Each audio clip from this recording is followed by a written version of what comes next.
Good evening. I'm just getting onto Instagram. Uh, Somehow I'm not being entirely intelligent with technology this evening. I think I might have got it now, hopefully. Do give me a wave if you're here, either on Instagram or on Facebook. I'd love to know if anyone's out there. I never got a chance to advertise much about coming along this evening to do a live session because it's been a rather hectic period. I always think it's very important to smell nice when I'm doing an Instagram live. So I'm just going to put on a bit of my favourite perfume, which is Fracas, which I always ask for my birthday every year. So welcome to the session this evening, which is going to be all about first lines in literature, the best first lines in literature. Yay! There's a couple of people out there. Hello and good evening. Great to see you, and thanks for coming this evening. Now, just to tell you, these are going to be personal favourites rather than universally acknowledged favourite first lines, because there's always a few first lines which everyone thinks are particularly brilliant and memorable in literature. For instance, Moby Dick, Call Me Ishmael, is an incredibly famous first line.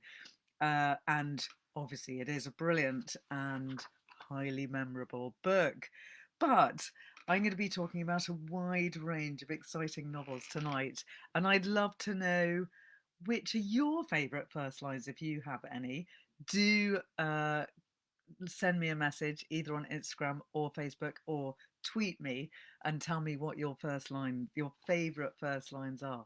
I'm going to start with one of my recent favorite first lines, which is from The Martian by Andy Weir, which many of you may know as a film, or you might have read the book. And I highly recommend it as a book, either to read to yourself or on audio. It's actually utterly gripping and obviously better than the film. The film is really fun, but it does have a particularly brilliant opening, which I'm going to read to you. And also this evening, I'm not just doing first lines, I'm doing sometimes a bit more of the beginning of the book, because it's not just the very first line, it's all about the very first moment that you meet the book, because there's nothing like going into a bookshop, opening a book, a nice new book, which this isn't, but let's pretend it is, opening it up and reading that first line and wondering what you're getting yourself into. It might be a book that's been recommended to you and you might think, oh, I don't know if I'm going to like it. And that first line is always incredibly important. And you know where you are, you know that you're going to have something deeply gripping when you start this one, The Martian by Andy Weir, which begins log entry Sol 6. I'm pretty much fucked. That's my considered opinion. Fucked. 6 days into what would be the greatest 2 months of my life, and it's turned into a nightmare. I don't even know who'll read this. I guess someone will find it eventually, maybe 100 years from now. For the record, I didn't die on Sol 6. Certainly the rest of the crew thought I did, and I can't blame them. Maybe there'll be a day of national mourning for me, and my Wikipedia page will say, Mark Watney is the only human being to have died on Mars. And it'll be right, probably, because I'll surely die here, just not on Sol 6, like everyone thinks I did. Let's see, where do I begin? The Aries Program, mankind reaching out to Mars to send people to another planet for the very first time and expand the horizons of humanity. Blah, blah, blah. The Aries 1 crew did their thing and came back heroes. They got the parades and fame and love of the world. Aries 2 did the same thing in a different location on Mars. They got a firm handshake and a hot cup of coffee when they got home. Aries 3, well, that was my mission. Okay, not mine per se. Commander Lewis was in charge. I was just one of her crew. Actually, I was the very lowest ranked member of the crew. I would only be in command of the mission if I were the only remaining person. What do you know? I'm in command. I wonder if this log will be recovered before the rest of the crew die of old age. I presume they got back to Earth all right. Guys, if you're reading this, it wasn't your fault. You did what you had to do. In your position, I would have done the same thing. I don't blame you. I'm glad you survived. So that's the beginning of this very exciting, gripping novel, which I have to say is also particularly fabulous on Audible. And it's got a lot of science in it. Mark Watney has a lot of great lines when he says things like, I'm going to science the fuck out of this. And he comes up with these brilliant ways of getting himself out of terrible pickles, like the fact that he has been stuck on Mars, presumed dead. All of his crew, the rest of his crew, because he wasn't a commander, left him thinking that he was actually dead. They left him for dead. And now he's got to survive in a habitat which is only designed to last for 30 days. But he's got to try and survive for 4 years, which is the next time that someone might come to Mars and might be able to rescue him. So he really is fucked, as he keeps saying. Here's another little bit to describe his situation. So that's the situation. I'm stranded on Mars. I have no way to communicate with Hermes or Earth. Everyone thinks I'm dead. I'm in a hab designed to last 31 days. If the oxygenator breaks down, I'll suffocate. If the water reclaimer breaks down, I'll die of thirst. If the hab breaches, I'll just kind of explode. If none of those things happen, I'll eventually run out of food and starve to death. So yeah, I'm fucked. So that, I have to say, is a great start for a book. And surely, if you haven't read it, I would strongly recommend it as an excellent one to read at this point in 2022, when everything could be seeming a bit fucked, like it is for Mark Watney.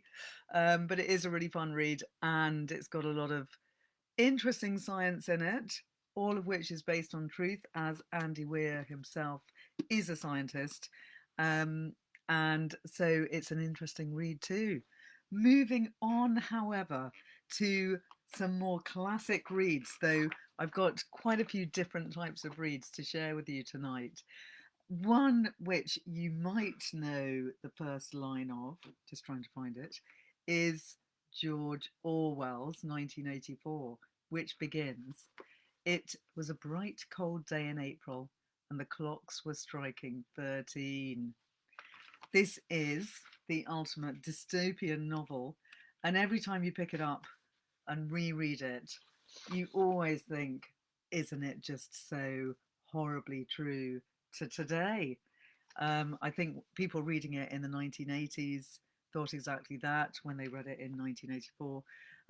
When it was first written in 1949, it seemed very prescient and like it was predicting a strange and terrible future. But every decade since probably the 70s, it seemed more and more realistic. And I'm just going to read you a little bit more. For people that haven't read it recently, I would say it's a great one to go back to. And just if you're feeling like, oh no, Ella's going to be reading only depressing books, such as The Martian and 1984, there's going to be some great uplifting and positive books coming your way this evening too. It was a bright, cold day in April, and the clocks were striking 13. Winston Smith, his chin nuzzled into his breast in an effort to escape the vile wind, slipped quickly through the glass doors of Victory Mansions, though not quickly enough to prevent a swirl of gritty dust from entering along with them. Calypso's joined. Great to see you here this evening. Calypso, you should definitely read 1984 if you haven't read it yet.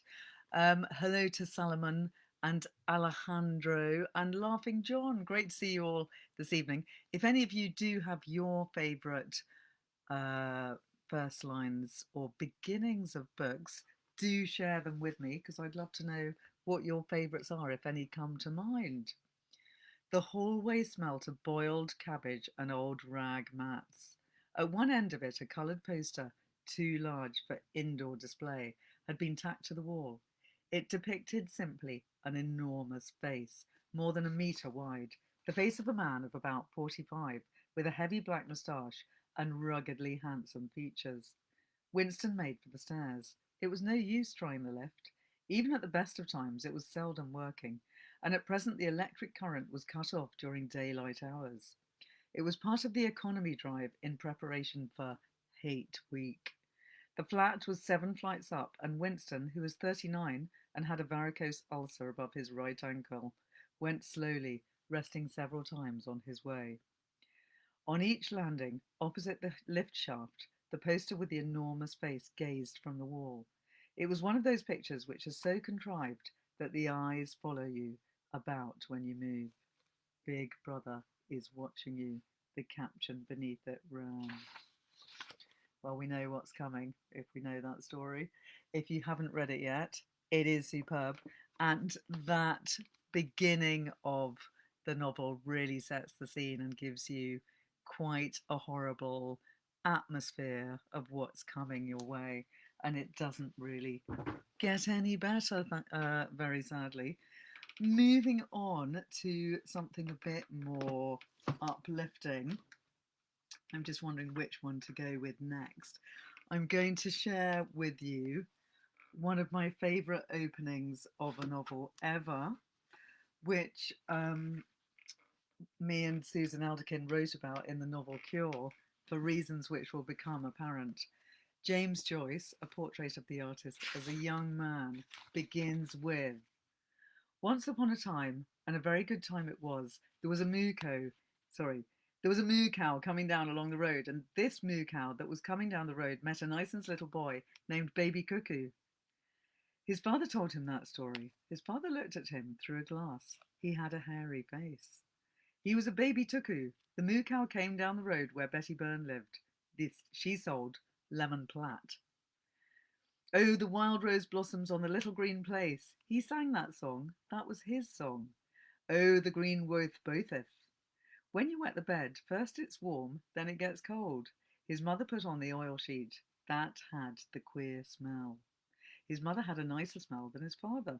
She played on the piano the sailor's hornpipe for him to dance. He danced. Tra-la-la-la-la, tra-la-la-la, tra-la-dee, tra-la-la-la-la, tra-la-la-la-la, and so on. So I'm just going to explain to you why Susan and I wrote about that in the novel Cure. It's under the heading of an ailment for stubbed toe. All will become clear when I read you this extract from the novel Cure, your essential literary almanac, which you should keep in your medicine cabinet. The agony of a stubbed toe has to be endured. Nothing can cure it. Thankfully, like a blow to the nose, the pain is short-lived. Expletives are usually one's only resort. To prevent public outrage and embarrassment, we strongly suggest you arm yourself with the literary equivalent of a venting expletive, a quote that comes easily to the lips and which is staccato, memorable, alliterative, musical, evocative, distracting. That is, the first paragraph of the most approachable of Joyce's novels, A Portrait of the Artist as a Young Man. We will here supply only the opening words, for it is a novel that is, if it is not already in your possession, you must get hold of a copy immediately and commit to memory the first 7 lines. Then, when you next stub your toe, be ready to explain. Once upon a time, and a very good time it was, there was a moo cow coming down along the road, and this moo cow that was coming down along the road met a nice little boy named Baby Tuckoo, and so on until lemon plant. Then read the rest of this edifying novel, wisening up with Stephen on how best to avoid life's obstacles and find your wings. So it is a mad beginning of a book in this one, but it is also a brilliant book. Highly recommended. Now, there's a few other first lines that I'm just going to skim over with you because they are very famous first lines, and then I'm going to move on to some of my own other favourites. See if you know this novel. I'm sure you'll recognise it. It is a truth universally acknowledged that a single man in possession of a good fortune must be in want of a wife. That's Pride and Prejudice by Jane Austen, written in 1813. Would you believe it? It's a sentiment that might not be considered so universal. nowadays, but it certainly was then. Another brilliant first line, which is immensely famous and oft quoted, is from Anna Karenina by Leo Tolstoy, which begins, "All happy families are alike. Each unhappy family is unhappy in its own way," which is a superb first line, I have to say. And it is an absolutely superb book, which if you haven't read yet, you definitely must. It sounds like a complex book because it is a complex novel in 8 parts with more than a dozen major characters. But it actually doesn't seem complicated at all when you read it. It is spread over more than 800 pages, depending on translation and publisher, typically contained in 2 volumes. And it deals with faith, betrayal, family, marriage, Imperial Russian society, desire, and rural versus city life. It's basically all about an extramarital affair between Anna and the dashing officer Vronsky. But it is one of those books which is full of profound and wonderful truths, and which everyone really has to read. One of the other most famous first lines of any novel is Dodie Smith's fabulous first line in I Capture the Castle, which the first line goes, "I write this sitting in the kitchen sink." How could anyone come up with a better first line? I just love it. You immediately picture somebody sitting in the kitchen with her legs in the kitchen sink. And we realise within a few lines that the author of the book is a girl who's 17, who lives in a very ramshackle house with her parents, with her, it's kind of a crumbling castle where she lives. And she has a ravishing husband hunting sister, an ex-art model stepmother, and a father with writer's block. And she superbly sets the scene for a really fun, light-hearted, excellent book, which is kind of all about romance, but also all about surviving families. And she really does capture everything beautifully. It's called I Capture the Castle because she is capturing everything with her pen, because she's decided that she wants to be a writer. It was written in 1948 and it still feels incredibly fresh and new. And people often forget that she is Dodie Smith, who wrote 101 Dalmatians.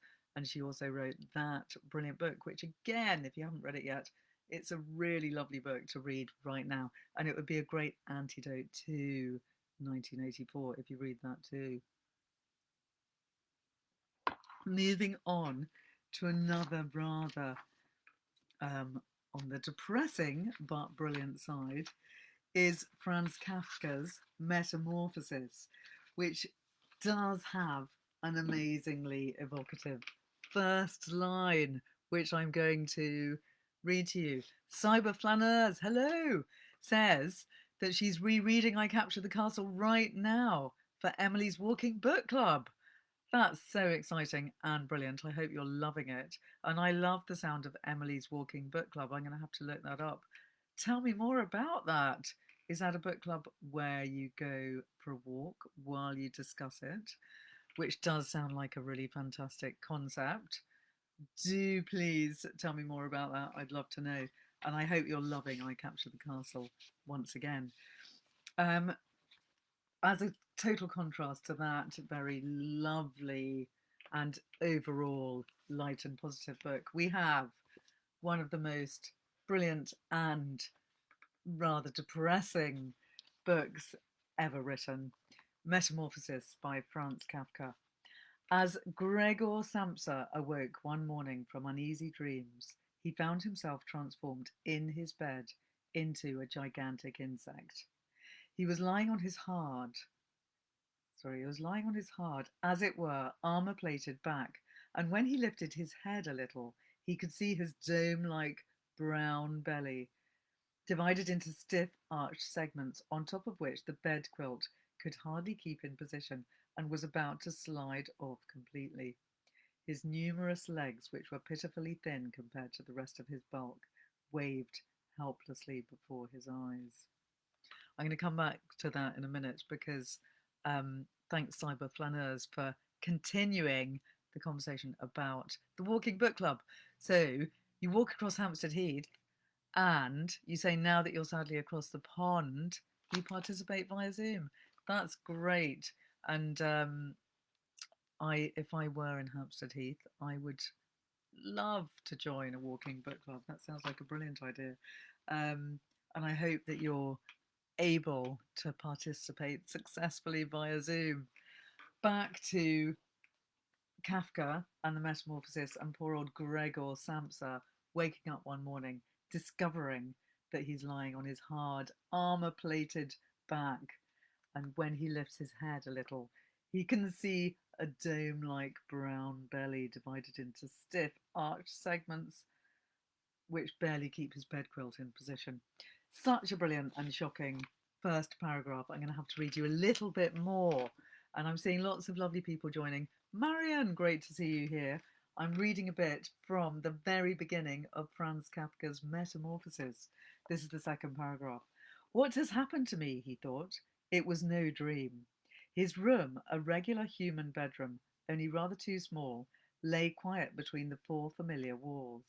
Above the table on which a collection of cloth samples was unpacked and spread out, Samsa was a commercial traveller, hung the picture which he had recently cut out of an illustrated magazine and put into a pretty gilt frame. It showed a lady with a fur cap on and fur stole, sitting upright and holding out to the spectator a huge fur muff, into which the whole of her forearm had vanished. Gregor's eyes turned next to the window and the overcast sky. One could hear raindrops beating on the window gutter, made him quite melancholy. What about sleeping a little longer and forgetting all this nonsense, he thought. But it couldn't be done, for he was accustomed to sleep on his right side, and in his present condition he could not turn himself over. However violently he forced himself towards his right side, he always rolled on back again. He tried it at least 100 times, shutting his eyes to keep from seeing his struggling legs, and only desisted when he began to feel in his side a faint, dull ache he had never experienced before. It's actually an utter tragedy to read, but it's also weirdly funny and a strange metaphor for life at the time, which is still incredibly relevant today and a great story to read at any point in your life, and a really good one to go back to regularly because it's just eternally shocking, brilliant, and surprising. I'm going to read you another first line, which you might immediately know what the book is. In fact, it's rather a fun game to read the line and see if you can guess what the book is. So here we go. If anyone guesses it, give me a wave or write me a comment. The snow in the mountains was melting, and Bunny had been dead for several weeks before we came to understand the gravity of our situation. Is anyone recognising that? I bet you know it. It's a book that I was actually talking about today with a bibliotherapy client who said it was one of the most gripping books that they'd ever read. And it is Donna Tartt's Secret History, which does give you a really fantastic opening of a book because it's a kind of technical concept when he says the snow in the mountains was melting. Bunny had been dead for several weeks before we came to understand the gravity of our situation. Well, not exactly technical, but it gives you a lot of very great detail at this beginning of the book. You picture the snow melting, you know that someone's dead, and it immediately gives you an image of a dead body that is decomposing, because surely it would be if it's been dead for several weeks. And it also gives you a fantastic idea of the protagonist who is realizing the gravity of her situation. Even if you know nothing about the book, you will immediately be utterly intrigued. And that is the genius of Donna Tartt to write such a fantastic first line. And verily, the whole book is absolutely gripping and pure genius, I would say. It is one of the most gripping books. even though you know right from the start that the murder has occurred and you know how it's happened too. So it does leave you in no doubt that you're in for a hell of a ride right from the beginning. Another book which has a superb beginning, which very much gives you away the theme of the book and tells you what to expect, is Ray Bradbury's Fahrenheit 451, whose very first line is, "It was a pleasure to burn." I will continue a little bit because that's a fantastic first line in itself. Gets you immediately intrigued. What do we think he's talking about? What was a pleasure to burn? Is it a pleasure to burn yourself? Maybe he's talking about burning in the sun, or is he talking about burning something? That's what you want to know when you read that line. And there's also a clue from the cover because we see the flames. And if you don't know the book, you do discover quite quickly what he's talking about burning. It was a special pleasure to see things eaten, to see things blackened and changed. With the brass nozzle in his fists, with this great python spitting its venomous kerosene upon the world, the blood pounded in his head, and his hands were the hands of some amazing conductor, playing all the symphonies of blazing and burning to bring down the tatters and charcoal ruins of history.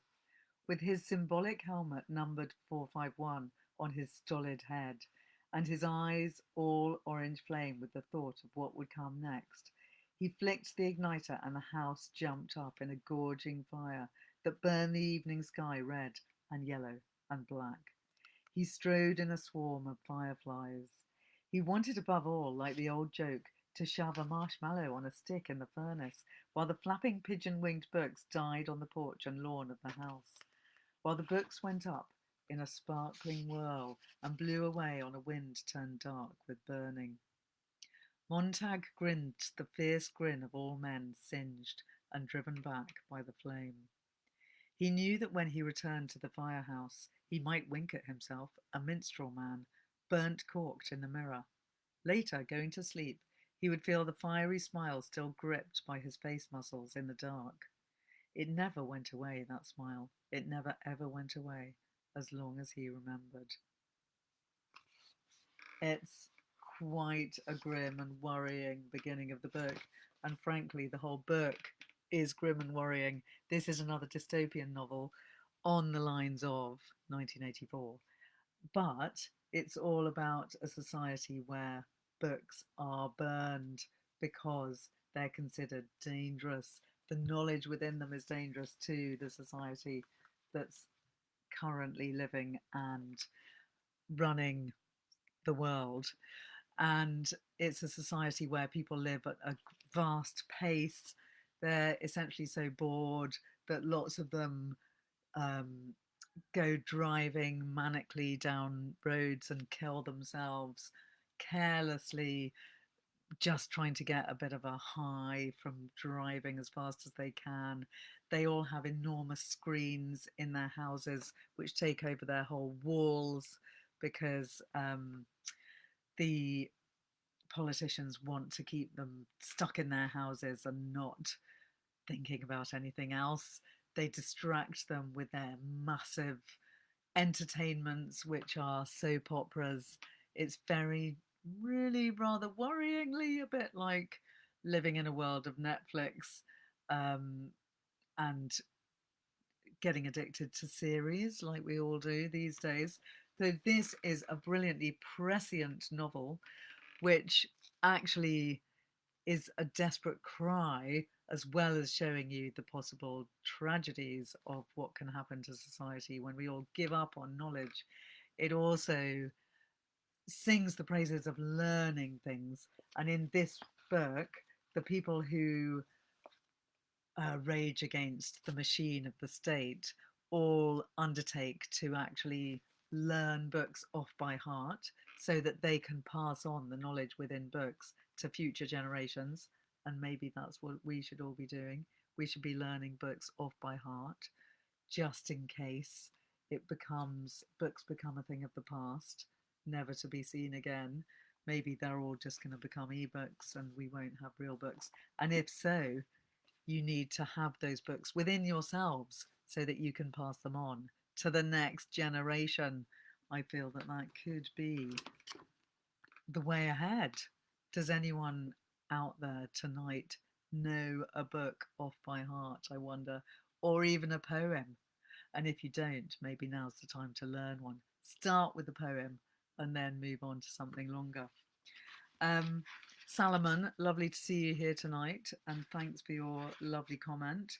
I wonder if you know any poems or books off by heart. I'm now going to read you the beginning of this rather fascinating and seductive book, which I have talked about here a few months ago, and it's still a book that I keep coming back to because it's unique and unlike anything else I've ever read before. It's all about a woman in her early 20s who decides effectively to take a year off and sleep. And the way that she does it is by taking enormous amounts of prescribed drugs. And in order to do that, she has to enlist the aid of her friendly shrink in New York. This is in the 1980s. And that person prescribes her endless medication in order to help her sleep without ever really asking why on earth she's doing it or attempting to steer her in a different direction. And I'll just read you the very beginning of this because I think it's another great beginning and great first few lines of a novel. Whenever I woke up, night or day, I'd shuffle through the bright marble foyer of my building and go up the block and around the corner where there was a bodega that never closed. I'd get 2 large coffees with cream and 6 sugars each, chug the first one in the elevator on the way back up to my apartment, then sip the second one slowly while I watched movies and ate animal crackers and took trazodone and Ambien and Nembutal until I fell asleep again. I lost track of time in this way. Days passed, weeks, a few months went by. When I thought of it, I ordered delivery from the Thai restaurant across the street or a tuna salad platter from the diner on First Avenue. I'd wake up to find voice messages on my cell phone from salons or spas confirming appointments I'd booked in my sleep. I'd always called back to cancel, which I hated doing because I hated talking to people. So that gives you an indication of what's going on in her life. I'll just read you a tiny bit more from close to the beginning. I had started hibernating as best I could in mid-June of 2000. I was 26 years old. I watched the summer die and autumn turn cold and grey through a broken slat in the blinds. My muscles withered. The sheets on my bed yellowed, although I usually fell asleep in front of the television on the sofa, which was from the Pottery Barn, and striped blue and white and sagging and covered in coffee and sweat stains. This might sound depressing, but actually it's a very funny book, and it's a book with many surprises, but it is about a woman who does literally sleep for months on end, and we gradually discover why she's in this state and how she got there and what led her to it. But it is actually a great ride. It's also a very good one to listen to because the narrator makes it very entertaining too. You wouldn't think that reading about someone sleeping for a year would be entertaining and funny, but it really is. And Sarah, I think you're watching tonight, you would love it. I think you would find it very funny and perhaps relate to some of the things that are going on in her life. It's also very much a critique of life in New York in the 1980s.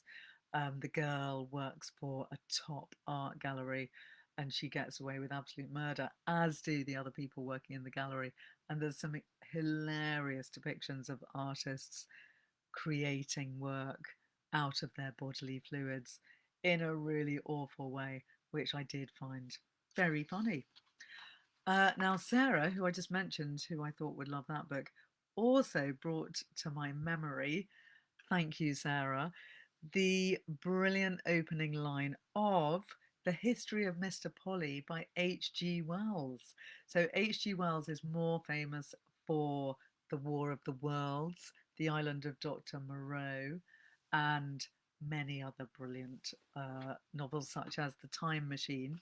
The History of Mr Paulie is one that's probably not so well known now, but it is actually one of my favourite novels generally, but also of his, because it's all about a man who leaves behind his rather unsatisfying, bilious, indigestible life and sets off to find a new life.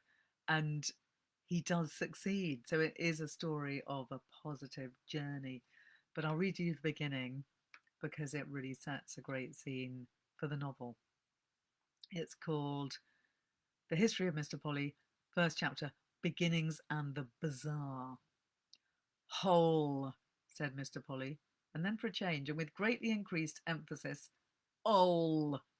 He paused and then broke out with one of his private and peculiar idioms. Oh, beastly silly wheeze of a hole. He was sitting on a stile between two threadbare-looking fields and suffering acutely from indigestion. He suffered from indigestion now nearly every afternoon in his life, but as he lacked introspection, he projected the associated discomfort upon the world. Every afternoon he discovered afresh that life as a whole and every aspect of life that presented itself was beastly. And this afternoon, lured by the delusive blueness of a sky that was blue because the wind was in the east, he had come out in the hope of snatching something of the joyousness of spring. The mysterious alchemy of mind and body refused, however, to permit any joyousness whatever in the spring. He had had a little difficulty in finding his cap before he went out.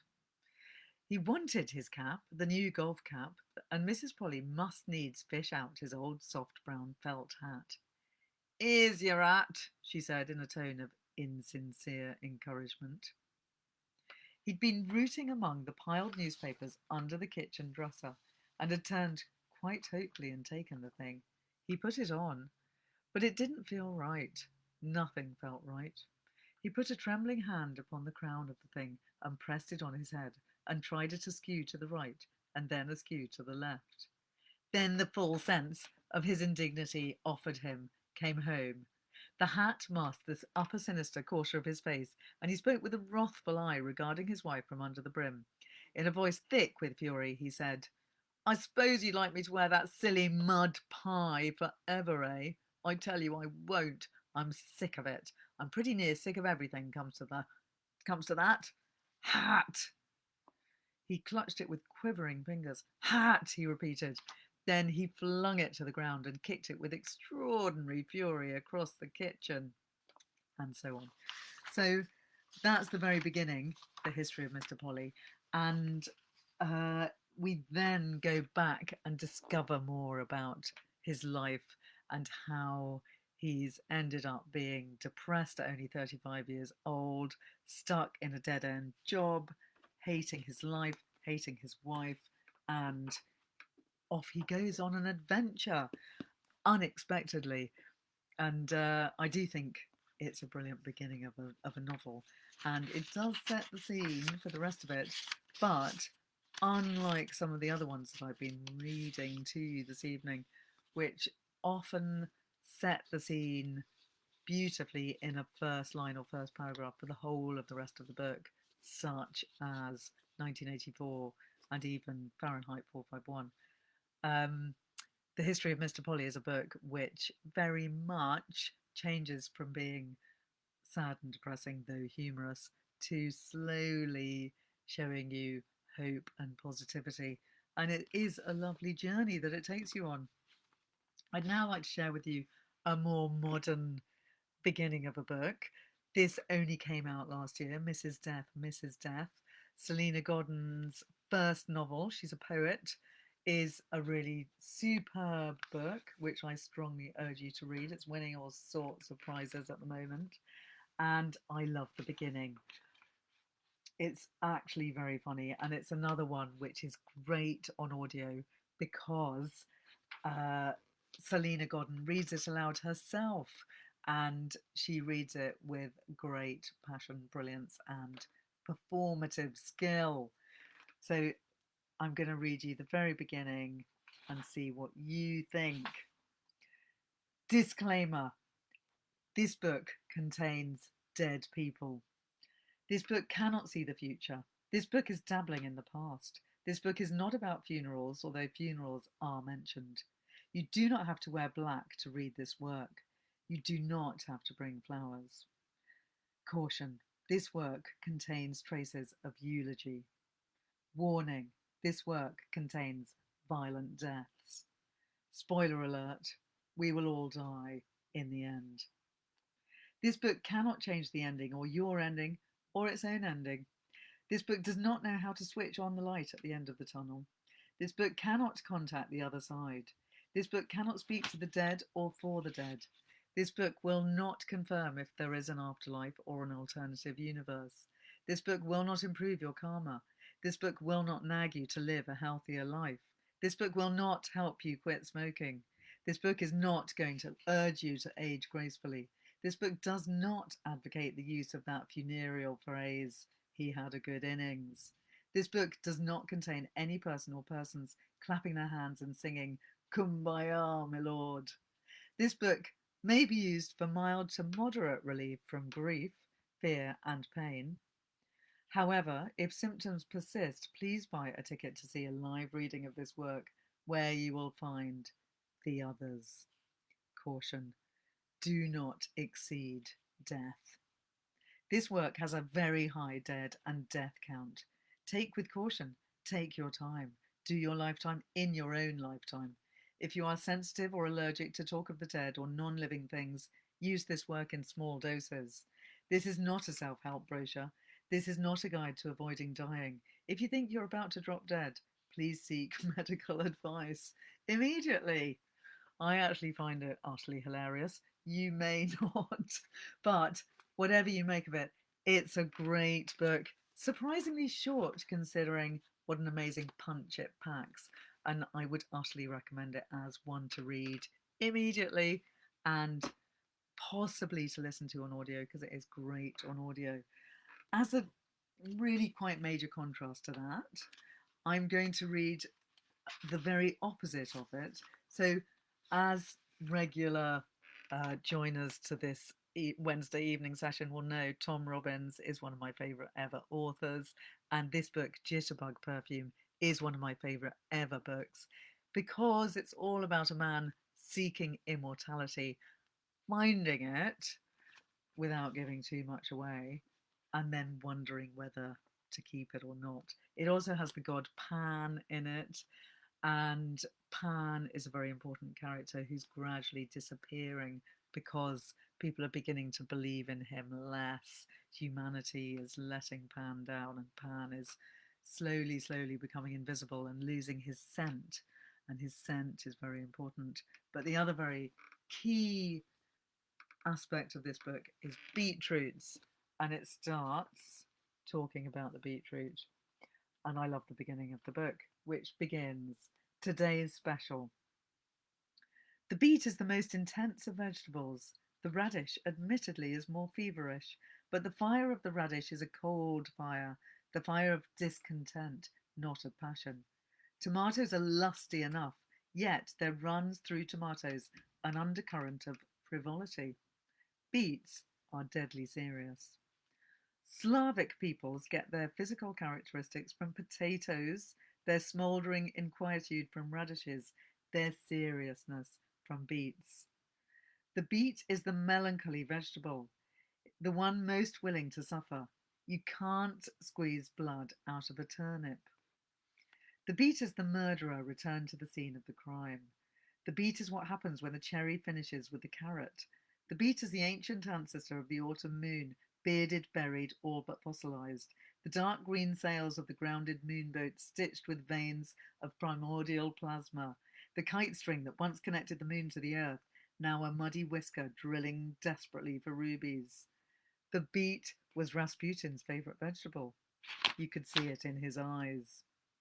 In Europe, There is grown widely a large beech they call the Mangelwurzel. Perhaps it is a Mangelwurzel that we see in Rasputin.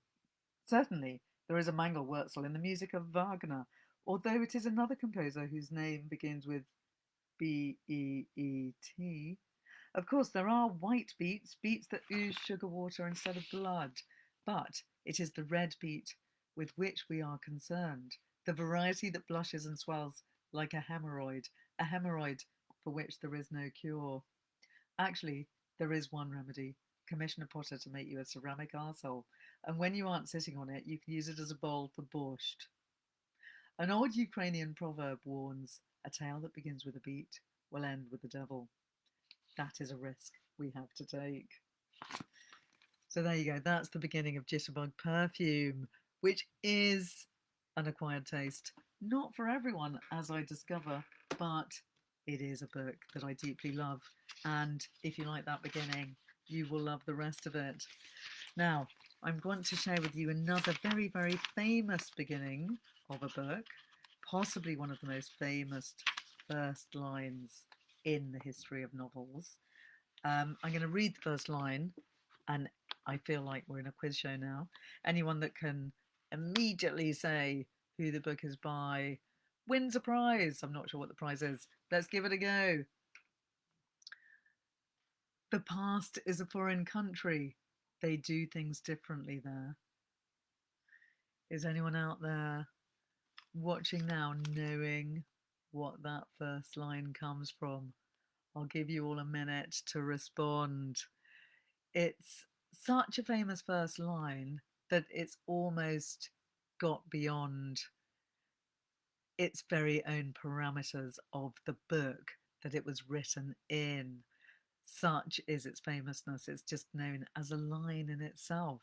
And also, weirdly enough, despite the great famousness of the first line, it's a book which not so many people have heard of or read these days.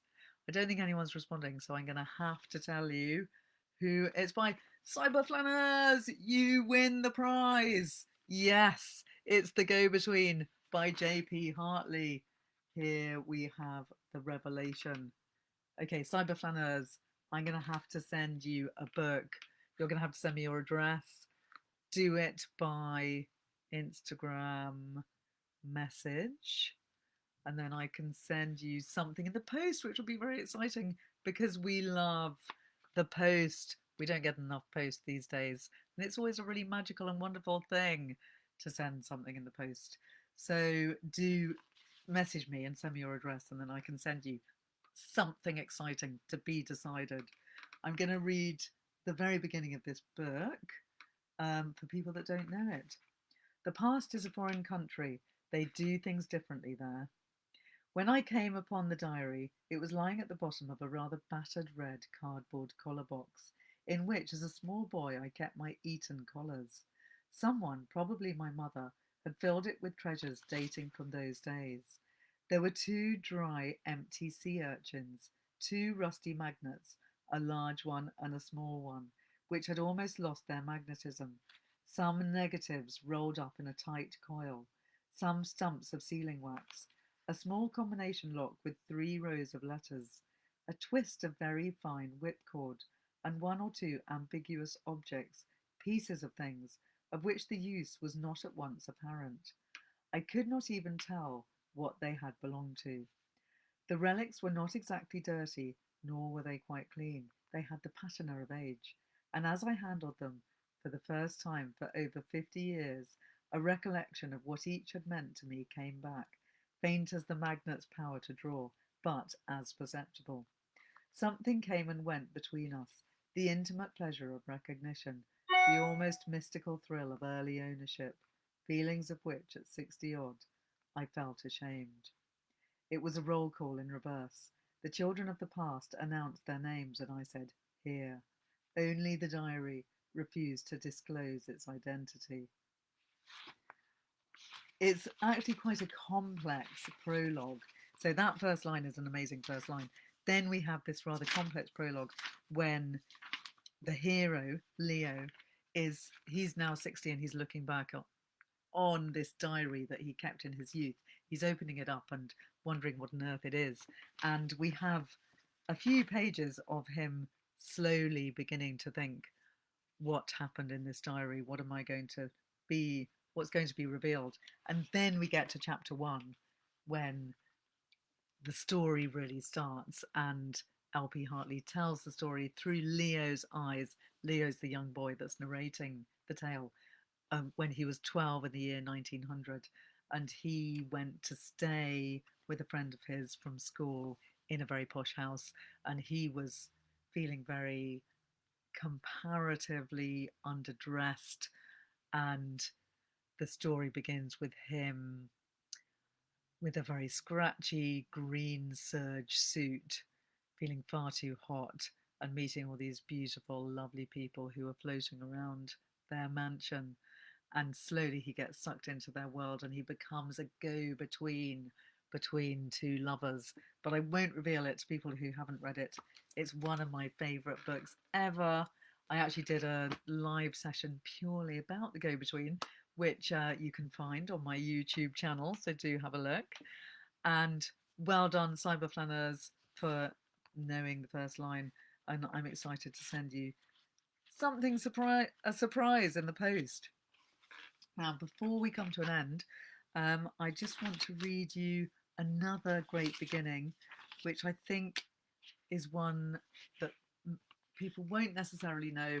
It's not such a iconic first line as the go-between. So I'm going to read you a bit and also tell you what it is.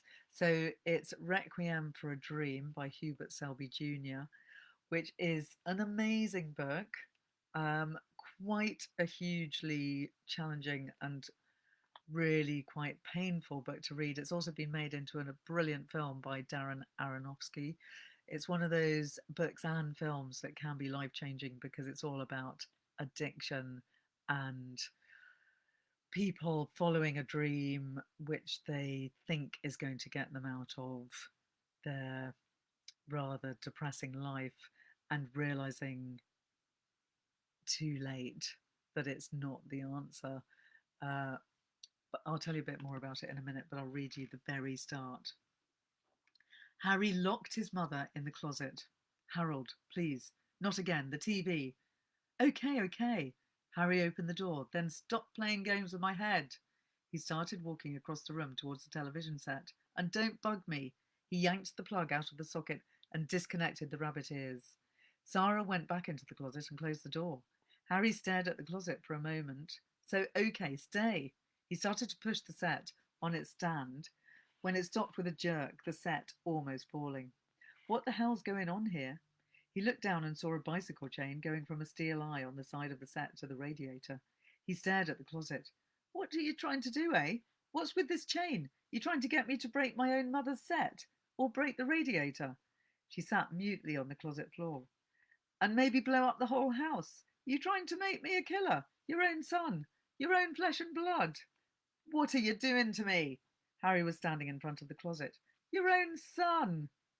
A thin key slowly peeked out from under the closet door. Harry worked it out with his fingernail, then yanked it up. Why do you always gotta play games with my head, for Christ's sake? Always laying some heavy guilt shit on me. Don't you have any consideration for my feelings? Why do you have to take my life so difficult? Why do, Harold, I wouldn't. The chain isn't for you, the robbers. Then why didn't you tell me? The set almost fell. I could have had a heart attack. Sarah was shaking her head in the darkness. You should be well, Harold. Then why won't you come out? Harry tugging on the door and rattling the knob, but it was locked on the inside. Harry threw his hands up in despair and disgust. See what I mean? See how you always got to upset me? He walked back to the set and unlocked the chain, then turned back to the closet. Why do you have to make such a big deal out of this, eh? Just to lay that guilt shit on me, right? Right? Sarah continued, rocking back and forth. You know you'll have the set back in a couple of hours, but you've got to make me feel guilty. He continued to look at the closet, Sarah silent and rocking, then threw up his hands. Hey, screw it, and pushed the set carefully out of the apartment. Sarah heard the set being rolled across the floor, heard the door open and close, and sat with her eyes closed, rocking back and forth. It wasn't happening. She told her husband Seymour, dead these years, it wasn't happening. And if it should be happening, it would be all right. So don't worry, Seymour. This is like a commercial break. Soon the program will be back on and you'll see. They'll make it nice, Seymour. It'll all work out. You'll see already. In the end, it's all nice. So that's Requiem for a Dream. And it is tragic, as you can tell. It's about a boy who called Tyrone and his girlfriend Marion and Tyrone's mother, Sarah, a widow. She nurtures fantasies about becoming a film star, a TV celebrity, and Tyrone has a dream of having his own little business. He meets Sarah, she's an artist, she wants to have a cafe, and they all have their lovely dreams. But Tyrone gets hold of some heroin and thinks that it's a great way to make his fortune with Sarah, his girlfriend, so that they can get hold of their cafe. And they slowly start off a business selling the heroin, and everything goes wrong, as you can imagine, without giving too much away. I was going to read you a bit more, but I'm running out of time. And it's such a good book. It's actually, I'm realizing, possibly even better to read aloud than it is to read yourself, because it is written in this kind of stream of consciousness style, as you could tell from the way I was reading it. With it does have punctuation, but it jumps from narrator to narrator as you read. So it's sometimes a little bit confusing when you're reading it just in your head. Can be helpful to try and read it aloud. And it is a book that packs an amazing punch, and it hooks you in from the very start. I would also very much recommend the film. Another book that has a brilliant beginning is The Harpy by Megan Hunter, which starts, I'll just read you the first couple of lines and then I'm going to stop because it's a really interesting first paragraph. It is the last time. He lies down. A warm night, his shirt pulled up, his head turned away. It's the kind of evening that used to make me want to fly through the sky, the kind that makes you believe it will never get dark. That's a pretty fascinating first line, isn't it? Because you wonder what's going on. It's the kind of evening that used to make her want to fly through the sky. Can she fly through the sky? The book is called The Harpy. We know that harpies can fly. This is a really fascinating book. It is all about revenge, not for the faint-hearted, but a really good read. And finally, just to leave you on an upbeat note, one of my all-time favourite novels, The Enchanted April by Elizabeth von Arnim, has a really lovely beginning, which is also one of my favourite beginnings in literature, and we only need a couple of paragraphs to make you understand why it's so lovely. It began in a women's club in London on a February afternoon, an uncomfortable club and a miserable afternoon, when Mrs. Wilkins, who'd come down from Hampstead to shop and had lunched at her club, took up the Times from the table in the smoking room and, running her listless eye down the agony column, saw this: to those who appreciate wisteria and sunshine, small medieval Italian castle on the shores of the Mediterranean, to be let, furnished, for the month of April. Necessary servants remain. Z Box 1000, The Times. That was its conception, yet, as in the case of many another, the conceiver was unaware of it at the moment. So that is the beginning of an adventure of two women, ultimately four women, who go to a castle in Italy and they have an enchanted April. It starts beautifully and it continues beautifully. Great to see you, Alex and Bill. Lovely to have you here. Thanks for joining Healthy Living with Connie. Lovely to see you too. So on that positive and upbeat note, I'm going to come to an end. I have been sharing with you many brilliant beginnings of novels. I will put them all onto a little list on my Instagram story and on Facebook, so you can check out which books I was talking about this evening. If any of you have other beginnings of books that you want to share with me, please do. send them to me. Send me snippets, send me tweets, send me emails, send me comments. I'd love to know your favourite beginnings in literature. And thanks so much for joining me tonight. I will see you next week. Good night. See you soon.